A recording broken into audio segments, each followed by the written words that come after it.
सकाळ सकाळ अचानक डोक्यात कळा येत होत्या. काय झालं होतं माहीत नाही, पण डोकं फार दुखायला लागलं होतं. पण चेहऱ्यावर स्माईल करून इग्नोर करायचं ठरवलं, पण ते काही शक्य झालं नाही. मग आज पहिल्यांदा डॉक्टरकडे एकटीने जायचं ठरवलं. फॅमिली डॉक्टरकडे आले तर डॉक्टरच नव्हते, दवाखाना बंद होता. पण मला चक्कर यायला लागली होती.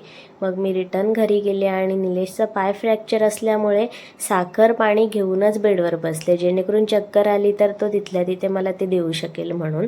आणि या सगळ्यांनी काही बरं वाटलं नाही. अचानक तापसुद्धा वाढत गेला आणि डोकं फार दुखायला लागलं. मग खाली एक क्लिनिक आहे, तिथे जायचं ठरवलं. पण मला माहिती आहे की त्या डॉक्टरच्या गोळ्या मला सूट होत नाही, नेहमी काही ना काही त्रास होतो. पण माझ्याकडे पर्याय नव्हता, त्यामुळे तिथे गेले आणि त्या गोळ्या घेतल्या. थोडा त्रास झाला, पुन्हा त्या गोळ्या मी मेडिकलमधून चेंज केल्या आणि शेवटी मला फॅमिली डॉक्टरकडे संध्याकाळी यावं लागलं. तिथूनही गोळ्या औषधं घेऊन घरी गेले, त्या गोळ्या घेतल्या आणि आजचा पूर्ण दिवस या सगळ्या डॉक्टरकडे जाणं येण्यातच अख्खा दिवस निघून गेला. तर असा काहीसा होता आजचा दिवस माझा.